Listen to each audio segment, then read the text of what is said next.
I'm Jessica, 32, and last Easter our family gathering turned into a battlefield. My sister Rachel, 36, has always been the golden child, but that day she crossed a line by mocking my thrifty gift and calling me a cheapskate in front of our entire family. The familiar burn of humiliation crept up my neck as everyone stared. Normally, I'd swallow my hurt and stay silent. It had been our dynamic for decades. But something in me snapped that day, and what happened next changed our relationship forever. Before I tell you how I finally stood up to my sister after years of public humiliation, make sure to like and subscribe if you've ever had a family member who seems to live for putting you down. Also, let me know in the comments where you're watching from. I'd love to connect with all of you who understand what it's like to be the family underdog. Growing up in our household, the roles were clearly defined. Rachel was the golden child, pretty, popular, and outgoing. She had that magnetic personality that drew people in, wore the trendiest clothes, and seemed to excel effortlessly at everything she touched. I was the quieter sister, more studious and practical. While Rachel was captaining the cheerleading squad, I was heading the debate team. While she was going to parties, I was saving for college. Our differences couldn't have been more stark. Our parents, though they'd never admit it, unconsciously favored Rachel. When she entered a room, my father's face would light up. My mother would immediately ask about her day, her friends, her latest achievements. With me, there was love, certainly, but it was more subdued. My accomplishments were expected rather than celebrated. Of course Jessica got straight A's, they'd say, while Rachel's single B+ earned lavish praise. We grew up in a middle-class neighborhood in suburban Boston. Our father William worked as an accountant, and our mother Karen taught piano lessons from home. We weren't wealthy, but we were comfortable. Our parents put significant emphasis on appearances, the right clothes, the right schools, the right activities. While Rachel embraced this, I developed a natural frugality that sometimes embarrassed them. I didn't see the point in spending money on brand names when generic worked just as well. Now at 32, I've built a life that reflects these values. I work as a middle school English teacher at a public school in Cambridge. I love my job, though it doesn't pay extravagantly. I live in a modest one-bedroom apartment, drive a reliable 10-year-old Honda, and dress in a classic, simple style. What my family doesn't always see is how carefully I manage my finances. I'm debt-free except for the last of my student loans, have a growing retirement account, and am saving diligently for a down payment on a condo. Rachel, meanwhile, has crafted a very different existence. After college, she landed a job at a prestigious marketing firm in Boston and quickly climbed the ranks to become an executive director. She married Andrew, a successful investment banker, when she's 28. They live in a sprawling colonial in Brookline with perfectly manicured gardens and a 3-car garage housing their luxury vehicles. From the outside, Rachel's life looks perfect. Her Instagram feed is a carefully curated showcase of designer outfits, exotic vacations, exclusive restaurants, and high-end home decor. What isn't visible in those perfectly filtered photos is the mountain of credit card debt she's confided about to our mother, who then worriedly told me, or the arguments she and Andrew have about her spending habits. Throughout our adult lives, Rachel's attitude toward my more modest lifestyle has manifested in passive-aggressive comments at family gatherings. There was the Christmas when I gave everyone handmade candles and bath salts, and Rachel loudly wondered if I had gone broke. At our mother's 60th birthday, I brought a bottle of wine that I'd researched and chosen for its excellent quality despite its reasonable price point. Rachel took one look at it and asked if I'd gotten it from the clearance bin. That's just how Rachel is, our mother would say whenever I expressed hurt at these jibes. She doesn't mean anything by it. Our father would add, "You know your sister loves you. She just shows off sometimes." The pattern was established. Rachel would make cutting remarks, and I would stay quiet to keep the peace. Only my cousin Kimberly seemed to truly understand how these interactions affected me, offering sympathetic glances and supportive texts afterward. "You know what your problem is, Jess," Kimberly said to me once after a particularly brutal family dinner. "You care too much about what they think. Rachel only has power because you give it to her." I knew she was right, but breaking decades-old family dynamics isn't as simple as deciding to change them. I'd tried standing up for myself a few times in the past, only to be labeled as too sensitive or accused of making a scene. Somehow, in my family's eyes, Rachel's initial cruelty was less problematic than my reaction to it. So I developed coping mechanisms instead. I'd prepare myself mentally before family gatherings, sang low expectation. I'd have exit strategies ready, work emails that urgently needed attention or early morning commitments the next day. I'd focus on the family members who didn't participate in the racial worship service. And I'd remind myself that my worth wasn't determined by my sister's opinion of me. But despite these strategies, each dig still hurt. Each backhanded compliment still landed. Each time Rachel rolled her eyes at something I said or wore or did, I still felt like I was 12 years old again, standing in the shadow of my perfect older sister, never quite measuring up. Little did I know that the annual Easter gathering at our parents' home would become the breaking point that would finally force us all to confront the unhealthy patterns we'd been nurturing for years. In the weeks leading up to Easter, I'd been carefully planning my gift for our parent. It's a tradition in our family to exchange small presents at Easter. Nothing elaborate like Christmas, but thoughtful tokens nonetheless. This year, I was determined to find something meaningful without breaking my budget. After weeks of searching, I found it in the most unexpected place, a small antique shop tucked away on a side street I rarely visited. It was a vintage silver picture frame from the 1940s, tarnished with age but exquisitely crafted with an intricate floral pattern along the borders. The price tag read $25, well within my budget, but I could tell it was worth much more once restored. I spent evenings that week carefully cleaning the silver, researching proper techniques online and applying gentle polishing compounds. As the tarnish gave way to gleaming silver, I felt a growing sense of satisfaction. This wasn't just a gift, it was a labor of love. For the finishing touch, I selected a beautiful black and white photograph of our parents from their 35th anniversary celebration last year, a candid moment where they were looking at each other with such evident affection that it almost felt intrusive to witness.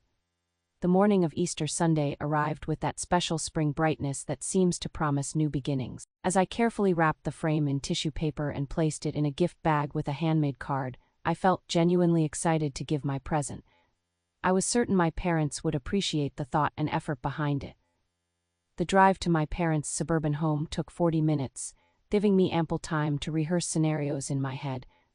I knew Rachel would be there with Andrew and their picture-perfect outfits and gifts. I practiced neutral responses to potential barbs. We all have different priorities, Rachel, or I'm happy with my choices.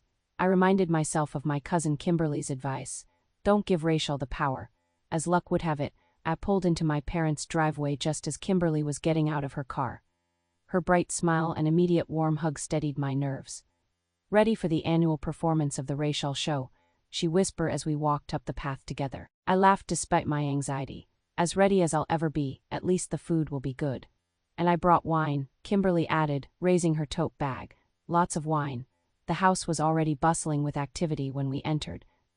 Mother Karen, elegant in a lavender dress that matched her silver hair perfectly, rushed to greet us. Father William followed, his customary wool sweater replaced by a light spring one that still somehow made him look like the college professor he'd never been. Jessica, darling, you look lovely, my mother said, embracing me warmly. Father gave me his usual affectionate pat on the shoulder and took our coats. I'd barely set my gift bag on the designated table when Rachel made her entrance from the kitchen, champagne flute in hand. She wore a cream-colored designer dress that probably cost 3 months of my rent, her chestnut hair falling in perfect waves around her shoulder. Jess, you made it, she said, giving me a one-armed hug that carefully avoided any actual contact between our bodies. Her eyes performed their usual quick assessment of my outfit. A simple blue dress from a department store sale rack, accessorized with a vintage brooch I'd found at a flea market. Her slight narrowing of eyes told me I'd been evaluated and found wanting as usual. Hi, Rachel. You look nice, I said, sitting to the script. This old thing, she laughed, touching her obviously new dress. Andrew surprised me last weekend. You know how he is, she flashed her left hand, where a new tennis bracelet sparkled alongside her massive diamond engagement ring. Lovely, I murmured, already feeling the familiar tightness in my chest that Rachel's presence invariably triggered. The next hour was filled with the typical pre-dinner mingling. I caught up with Uncle Robert, my father's brother, who always showed genuine interest in my teaching career. We were deep in conversation about my students' poetry project when Rachel inserted herself between us. Teaching must be so rewarding, she said, in that tone that always made it sound like I was doing charity work rather than pursuing a career. Though I don't know how you manage on those salaries. I was just reading an article about how public school teachers are practically below the poverty line. Uncle Robert frowned. I think teachers are. Andrew and I have been discussing setting up a scholarship fund, Rachel continued, talking over him. For underprivileged educators who want to pursue better opportunities.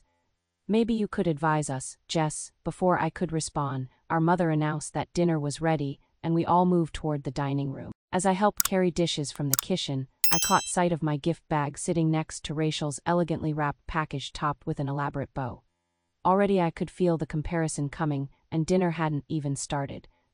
The Easter meal itself was delicious as always: roast lamb, scalloped potatoes, fresh spring vegetables, and my mother's famous dinner rolls. Conversation flowed, punctuated occasionally by Rachel's anecdotes about celebrities she'd met through work or the exclusive restaurants she and Andrew had tried recently. I focused on enjoying the food and chatting with Kimberly and our cousin Nathan, who was visiting from Chicago. Throughout dinner, I caught Rachel watching me with a strange expression, something between curiosity and contempt. Each time our eyes met, she'd quickly look away or launch into another story about her wonderful life. The tension between us was building like a thunderstorm, and I had the unsettling feeling that something was about to break. Little did I know how right I was, or that the lightning was about to strike during the post-dinner gift exchange. After dinner, as is our family tradition, we gathered in the living room for dessert, coffee, and the exchange of Easter gifts. My mother's lemon cake sat proudly on the coffee table alongside a platter of chocolate-dipped strawberries that Aunt Martha had brought. The afternoon sunlight streamed through the bay windows, casting a warm glow over the familiar scene. "Shall we do gifts now?" my mother suggested, settling onto the sofa beside my father. There were murmurs of agreement as everyone found seats around the room. I felt a flutter of anticipation as I went to retrieve my gift from the table in the entryway. Despite my perpetual anxiety about Rachel's judgment, I was genuinely proud of what I'd created. The frame had turned out beautifully, and the photograph captured my parents perfectly. As I walked back into the living room, gift bag in hand, I noticed Rachel watching me, her expression unreadable. "I'll go first," I offered, stepping forward to hand the bag to my parents. "It's not much, but I hope you'll like it." My mother smiled warmly as she removed the tissue paper and carefully lifted out the silver frame. Her eyes widened with pleasure as she took in the gleaming silver and the photograph it contained. "Oh, Jessica," she breathed. "This is beautiful." My father leaned in for a closer look. Is this real silver?" "The craftsmanship is extraordinary. It's vintage," I explained, a bubble of happiness expanding in my chest at their reaction. "From the 1940s. I found it at an antique shop and restored it." "You restored it yourself?" my mother asked, clearly impressed. "It must have taken hours. And this photograph. This was such a lovely moment from our anniversary." The genuine appreciation in their voices made all the effort worthwhile. For a moment, I forgot about Rachel, about our complicated dynamics, about my perpetual position as the lesser daughter. I just basked in the simple joy of having pleased my parents with a thoughtful gift. Then came the dramatic sigh from across the room. It was loud enough to draw everyone's attention to Rachel, who was examining her perfect manicure with exaggerated boredom. When she realized all eyes were on her, she gave a little shrug that managed to be both apologetic and dismissive at the same time. "Something wrong, dear?" my mother asked. Rachel's lips curved into a smile that didn't reach her eyes. "No, nothing, it's just..." She paused, as if reluctant to continue, though I knew with absolute certainty that whatever was coming next had been carefully planned. "It's just what?" I prompted, already feeling heat rising to my face. Rachel's gaze settled on me, cool and assessing. "Leave it to Jessica to be such a cheapskate." Even for Easter, the room went silent. I felt as if all the air had been sucked out of my lungs. "I mean, a second-hand frame, from a thrift store," Rachel continued, her voice dripping with disdain. "Some people's junk that you polished up. Mom and Dad deserve better than that." My mother's face fell. "Rachel, that's not..." But Rachel was on a roll now. She stood and retrieved her own gift, bringing it to our parents with a flourish. "This is what real love looks like," she announced, placing the elegantly wrapped packet in our mother's lap. With trembling hands, my mother unwrapped Rachel's gift to reveal a digital photo frame with a sleek modern design. "It's preloaded with over 1,000 family photos from throughout the years," Rachel explained. "And it connects to your phones so you can add new ones instantly. They cost a fortune, but you're worth every penny." She threw a pointed look in my direction. "Some of us believe in investing in gifts that matter." My face burned as if I'd been slapped. My heart pounded so loudly I was certain everyone could hear it. I looked around the room, taking in the uncomfortable expressions. Aunt Martha studying her coffee cup as if it contained ancient wisdom, Uncle Robert clearing his throat repeatedly, Cousin Kimberly shooting daggers at Rachel with her eyes, my father shifting awkwardly in his seat. Rachel, my mother said weakly, both gifts are lovely in their own way. Of course they are, Mom, Rachel replied with false sweetness. I'm sure Jessica spent at least, $20, $30, and she worked very hard cleaning up someone else's discarded trash. In that moment, it felt as if I were washing the scene from outside my body. I saw myself, the perpetual doormat, the one who always swallowed her hurt to keep the peace. I saw Rachel, beautiful and cruel, using her privilege as a weapon. I saw my parents, caught between their daughters, unwilling to truly stand up to their favored child. And suddenly, with perfect clarity, I saw the pattern that had defined my entire life. The constant belittling. The subtle undermining. The way my family had normalized Rachel's behavior for decades, making me feel that my hurt was the problem rather than her cruelty. As my pulse raced and my palms sweated, I faced a decision that would define our relationship moving forward: continue to stay silent as I always had, or finally stand up for myself. Something inside me shifted, something fundamental changed, and I knew with absolute certainty that I would not, accept this treatment anymore. I took a deep breath, straightened my shoulders, and felt an unusual calm settle over me. This wasn't the burning rage I'd expected. Instead, it was a cool certainty that I had both the right and the responsibility to defend myself. You know, Rachel, I said, my voice steady and clear, there's a significant difference between value and price. Something you've never quite understood. All eyes in the room turned to me. I rarely responded to Rachel's jibes, and never with such directness. I saw surprise register on several faces, including Rachel.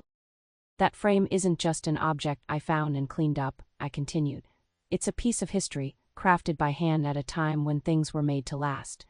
I spent weeks finding the perfect gift, hours restoring it, and considerable thought selecting a photo that captures Mom and Dad's relationship. The fact that you can only see its monetary value says more about you than it does about my gift. Rachel rolled her eyes dramatically and looked around the room for support, finding none. Oh please, Jess, don't be so sensitive. It was just a joke. No, it wasn't, I said, refusing to be deflected. It was a deliberate attempt to humiliate me in front of our family, just like you've been doing for as long as I can remember. Christmas when you mocked my handmade gifts. Mom's birthday when you pointed out how cheap my wine was, even though the sommelier at my local shop helped me select it specifically for its quality and value. The constant comments about my apartment, my clothes, my car.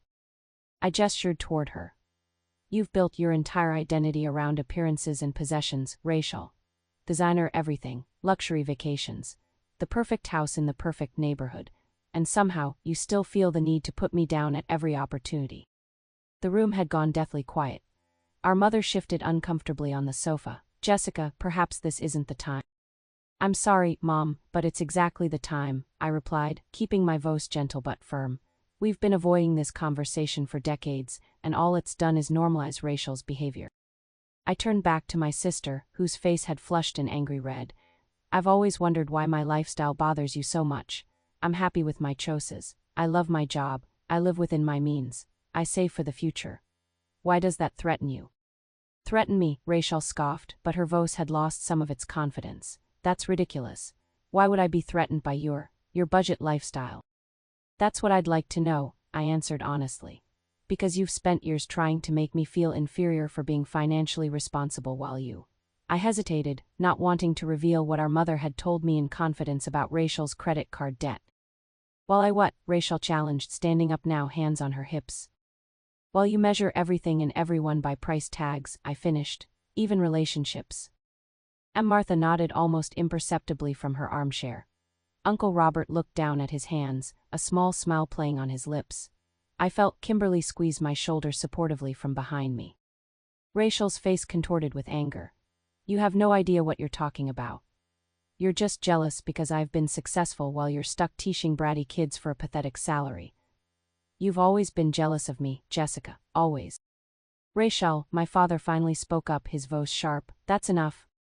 But Rachel was just warming up. Remember Michael, she continued, referring to my ex-boyfriend who had broken up with me 3 years ago. He told Andrew that he left because he couldn't stand your penny-pinching ways. Said you made him split every check down to the penny.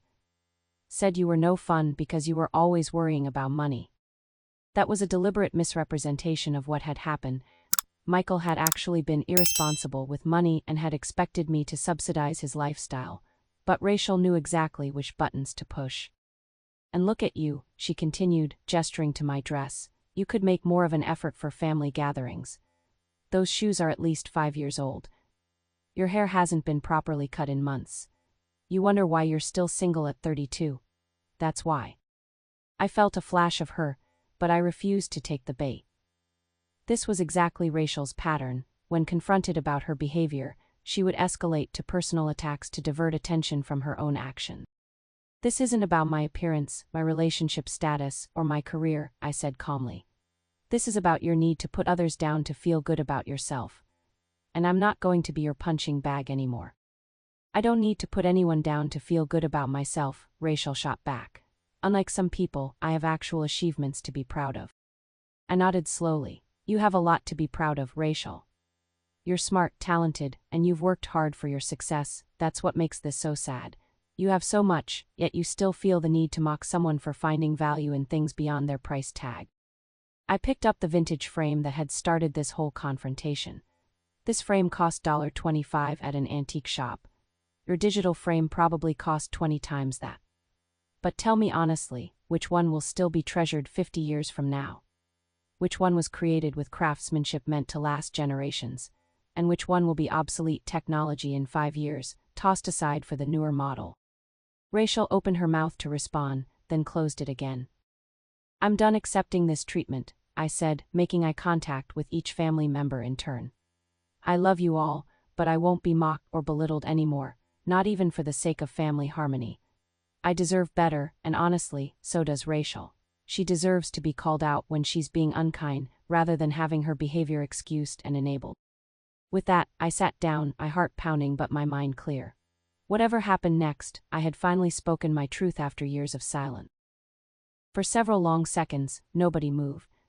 The ticking of my mother's antique grandfather clock seemed unnaturally loud in the silence. Rachel stood rigid, her face a mixture of shock and fury. Then, without a word, she turned and stormed out of the living room. Moments later, we heard the sharp slam of the guest bathroom door. Andrew, Rachel's husband, cleared his throat awkwardly. I should check on her. He gave us an apologetic smile as he stood. Sorry about all this, he added quietly before following in Rachel's wake. The room seemed to collectively exhale once they were gone. I felt suddenly self-conscious, aware that I had just shattered our family's long-standing practice of ignoring uncomfortable truths. My hands trembled slightly in my lap. Well, Aunt Martha said finally, reaching for her coffee cup, I'd say that was long overdue. My mother rose from the sofa, her expression distressed. Jessica, was that really necessary? You know how sensitive your sister can be. The irony of her statement, after years of being told not to be so sensitive about Rachel's barbs, wasn't lost on me. Before I could respond, my father surprised me by speaking up. Karen, he said gently to my mother, Jessica has a point. We've let this go on too long. My mother turned to him, clearly surprised. William, you can't possibly think. I do, he interrupted, an unusual occurrence in their relationship. We've always made excuses for Rachel's behavior. Maybe it's time we stopped. My mother's eyes filled with tears. She came to sit beside me, taking my hands in hers. I never meant to make you feel less than. I just hate conflict. I always thought if we ignored it, you girls would work it out yourselves. By work it out you mean I would keep taking it, I said, squeezing her hands to soften the words. That's not resolution, Mom, that's submission. She looked down, a tear slipping down her cheek. I suppose you're right. I've failed you both, haven't I? No, I said firmly. You haven't failed anyone. We're all adults now. This isn't about blame. It's about changing patterns that aren't working anymore. Aunt Martha stood and came to sit on my other side. Your mother was the same way with me and my sister, she confided. Virginia would say the most cutting things, and Elizabeth here would tell me to ignore it. She patted my mother's hand affectionately. It's a family tradition, sweetheart. But traditions can change. Uncle Robert spoke up from his armchair. I'm proud of you, Jessica. It takes courage to break patterns like this. And for what it's worth, I've always thought you were the one who had it figured out. Living authentically, within your means, doing work that matters. I felt a wave of emotion at his words, unexpected tears prickling behind my eyes. "Thank you," I managed. My hands were still shaking, the adrenaline of the confrontation coursing through my system. I excused myself and stepped out onto the back porch, needing a moment alone. The spring air was cool against my heated skin. Kimberly followed me out a minute later, 2 glasses of wine in hand. She passed one to me without a word, then clinked her glass against mine. "To standing your ground," she said with a grin. I took a grateful sip. My legs feel like jelly. "That's normal. Confrontation is physically exhausting, especially when you're not used to it." She leaned against the porch railing. "How do you feel otherwise?" "Terrified, relieved, guilty, proud," I laughed shakily. "All of the above?" "All valid," she assured me. "But for what it's worth, you were magnificent in there." We stood in companionable silence for a few minutes, sipping our wine and watching the sunset paint the sky in shades of pink and gold. "Do you think she'll forgive me?" I asked finally. Kimberly considered this. "Eventually. But more importantly, do you need her forgiveness? You didn't do anything wrong, Jess." Before I could answer, we heard the back door open. Andrew stepped out onto the porch, looking uncomfortable. "Rachel's getting ready to leave," he said. "She's pretty upset." "I'll come in," I said, setting down my wine glass. Part of me wanted to avoid another confrontation, but I knew that running away now would undo everything I'd just accomplished. When I re-entered the living room, Rachel was already saying her goodbyes to our parents. Her eyes were red-rimmed, her makeup slightly smudged. She'd clearly been crying. She stiffened when she saw me. "Rachel," I began. Don't," she cut me off, her voice cold. "Just don't, Jessica. You've said quite enough for one day." She grabbed her designer purse and coat. Andrew followed, giving me an apologetic glance as they headed for the door. The slam that followed echoed through the house. My phone buzzed in my pocket a minute later. It was a text from our mother. "Rachel says she won't come to any more family gatherings if you're there. I'm sure she doesn't mean it. Please call her tomorrow when she's calmer." I showed the message to Kimberly, who rolled her eyes. Classic Rachel. Make you the bad guy, make herself the victim. "Maybe I was too harsh," I said, doubt creeping in. "You were honest," Kimberly corrected me. "There's a difference." The rest of the evening passed in a strange mix of tension and relief.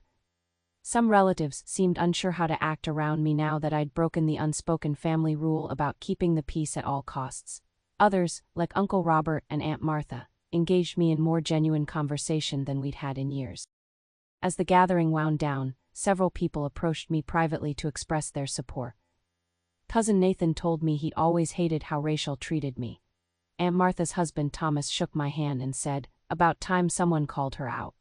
Even my mother, after the initial shock wore off, admitted that things had needed to change. By the time I drove home that night, I felt oddly light, as if I'd set down a heavy burden I'd been carrying for years. I knew there would be fallout to deal with, family politics to navigate, and probably a difficult conversation with Rachel in the future. But for the first time, I felt equal to the challenge. I had found my voice, and I wasn't going to lose it again. The morning after Easter, I woke to 5 missed calls from my mother and a string of texts asking me to call Rachel and apologize for the sake of family harmony. I sat in my bed, phone in hand, considering my options. The old Jessica would have called immediately, accepting blame for a situation Rachel had created. The new Jessica wasn't so sure. After my morning coffee, I called my mother instead. "Jessica, thank goodness," she answered on the first ring.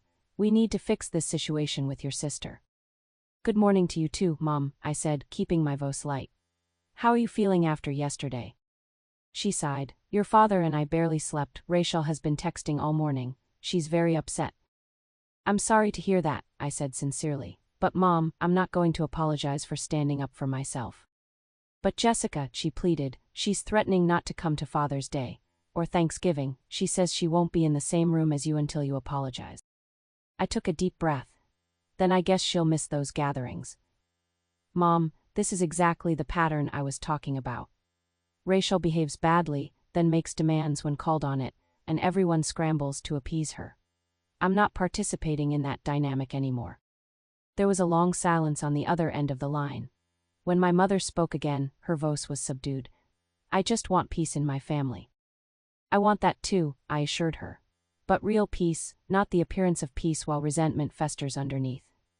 Rachel and I need to develop a healthier relationship, and that can't happen if we pretend nothing's wrong. After we hung up, I felt a twinge of guilt about adding to my mother's stress, but I knew I was making the right choice. I couldn't go back to being Rachel's punching bag, even to spare my mother's feelings. Later that day, to my surprise, my father called.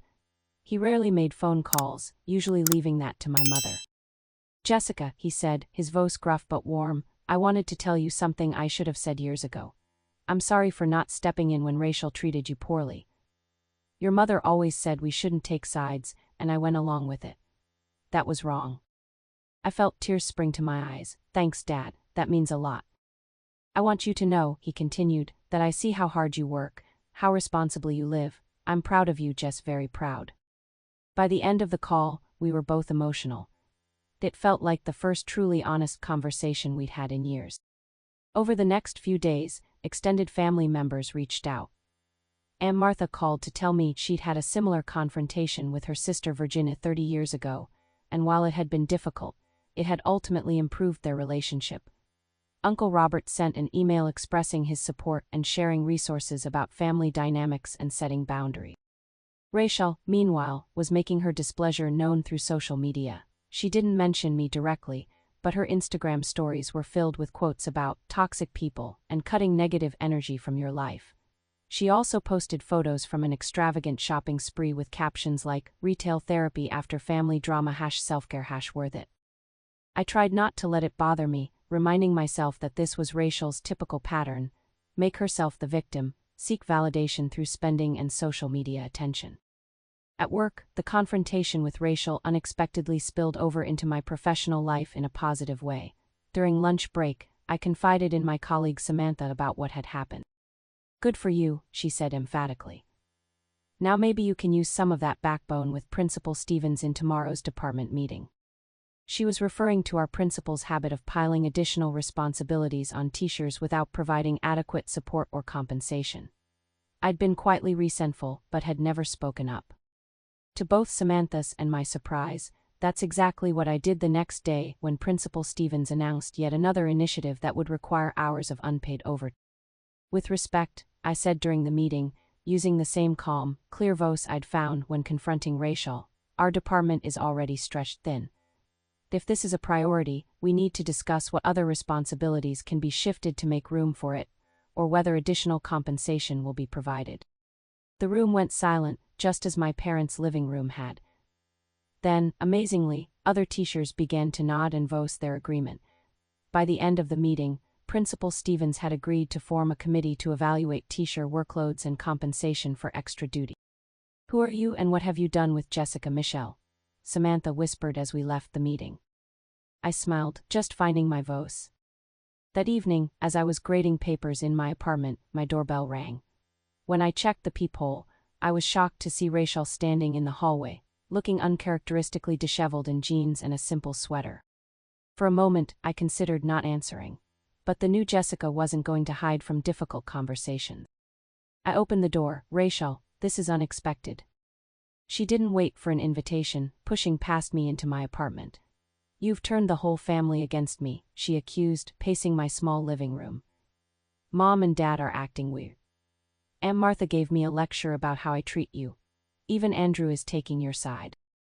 I closed the door and faced her. "I haven't turned anyone against you, Rachel. I just finally spoke up about how you treat me. You humiliated me in front of everyone. After you called me a cheapskate and mocked my gift," I pointed out. "How is it okay for you to humiliate me, but not okay for me to defend myself?" Rachel opened her mouth, then closed it again. She sank onto my sofa, suddenly looking deflated. "Your apartment isn't as bad as I remembered," she said, glancing around. It was so typical of Rachel to change the subject rather than address the actual issue. "Thanks, I guess," I replied, sitting in the armchair across from her. "Why are you here, Rachel?" She didn't answer immediately, picking at a thread on her sleeve. When she finally looked up, I was startled to see tears in her eyes. "Everything's falling apart," she whispered. "What do you mean?" "The dam broke." In a rush of words and tears, Rachel confessed what I'd suspected for years. She and Andrew were drowning in debt. The perfect house in Brookline had a mortgage they could barely afford. The designer clothes, the luxury cars, the exotic vacations, all financed on credit cards that were now maxed out. Andrew had been threatening to leave if she didn't get her spending under control. I don't know how to stop, she admitted, mascara streaking down her cheeks. Shopping makes me feel better when I'm stressed, but then the bills come, and I get more stressed, so I shop more. It's a cycle I can't break. I handed her a tissue. Have you thought about talking to someone, a therapist? She shook her head. What would people think? Rachel Michelle needs therapy. The girl who has everything. That's the problem, isn't it? I said gently. The pressure to maintain this perfect image, it's exhausting. Rachel looked at me, really looked at me, perhaps for the first time in years. How do you do it? How do you not care what people think? I do care, I admitted. Your comments hurt because part of me believes them. That I should have a bigger apartment, nicer clothes, a more prestigious job. But I've realized there's freedom in living according to my own values, not someone else's expectations. We talked for hours that night, peeling back layers of resentment and misunderstanding that had built up over decades. Rachel admitted she'd been jealous of my contentment with a simpler life, while she felt trapped in a cycle of appearance and acquisition that never brought lasting satisfaction. I confessed my envy of her confidence and social ease, qualities I'd always struggled to develop. Remember when we were kids? Rachel asked as the evening wound down. Before all this competition started, we used to be friends. We could be again, I suggested, but it would take work, real honesty, boundaries. Rachel nodded slowly. Could we maybe get coffee sometime, just us, no family washing? It was a small step, but a significant one. I'd like that, I said. As Rachel prepared to leave, she hesitated at the door. I'm not good at apologies, she admitted. I've noticed, I replied with a small smile. But I am sorry for a lot of things. It wasn't a perfect apology, but it was a start. Thank you, I said, that means a lot. 3 months after the Easter confrontation, Rachel and I were sitting at our now regular coffee spot, a small cafe halfway between my apartment and her house. What had begun as an awkward, tentative meeting had evolved into a weekly ritual that both of us had come to value. Andrew and I had our first session with the financial counselor yesterday, Rachel said, stirring her latte. It was intense, but helpful. That's great, I encouraged. How did it feel? Scary. Embarrassing, she gave a wry smile. But also kind of freeing, like we're finally facing this thing that's been hanging over us for years. I nodded. That's how I felt after Easter, terrified but liberated. These coffee meetings had become a space for genuine connection, unlike our previous interactions which had been performances for family members. Without an audience, we were slowly rediscovering each other as adults, not just as the roles we'd been assigned in childhood. Rachel had started asking me for financial advice, something that would have been unthinkable just months earlier. Her designer shopping had decreased dramatically, and she'd even begun selling some of her barely worn luxury items online. I've been thinking about what you said, she told me one day, about measuring worth by price tags. It's like I've been trying to fill some emptiness with things, but it never worked. Meanwhile, I had been working on being more assertive in all my relationships, not just with Rachel. I'd set boundaries with my parents about their expectations. I'd been more vocal at work, which had led to my appointment as department chair for the upcoming school year. I'd even started dating again, with a healthier sense of what I deserved from a partner. In July, our parents invited the entire family for a summer barbecue. It would be the first time the whole family had gathered since the Easter confrontation. Rachel and I met for coffee beforehand, both nervous about how the dynamics would play out. We'll be fine, I assured her. Just be yourself, your real self, not the perfect image. That's still scary for me, she admitted. I'm not sure I even know who my real self is anymore. That's okay, I said. You're figuring it out. That's what matters. The barbecue turned out to be the most relaxed family gathering I could remember. Rachel arrived wearing simple shorts and a t-shirt rather than her usual designer outfit, her hair pulled back in a casual ponytail. When gift-giving time came around this time for our father's birthday, she presented him with a photo album she'd compiled herself, filled with family memory. It's not fancy, she said as he opened it, with a quick glance in my direction. But I thought you'd appreciate the memories more than any store-bought gift. Our father looked from Rachel to me and back again, clearly noticing the shift in dynamics. It's perfect, he said, his voice thick with emotion. Thank you, sweetheart. My own gift was a set of vintage fishing lures I'd found at an antique market, knowing his love for both fishing and collecting. When I handed him the carefully wrapped package, Rachel was the first to comment. "Those are amazing, Jess," she said with genuine admiration. "Where did you find them?" "An antique market in Cambridge," I replied. "The owner told me they're from the 1950s. "You always find the coolest vintage stuff," she said, and there wasn't a trace of mockery in her tone. Our mother, watching this exchange with barely concealed amazement, caught my eye across the table and mouthed, "Thank you." Later, as we helped clear the dishes, she pulled me aside.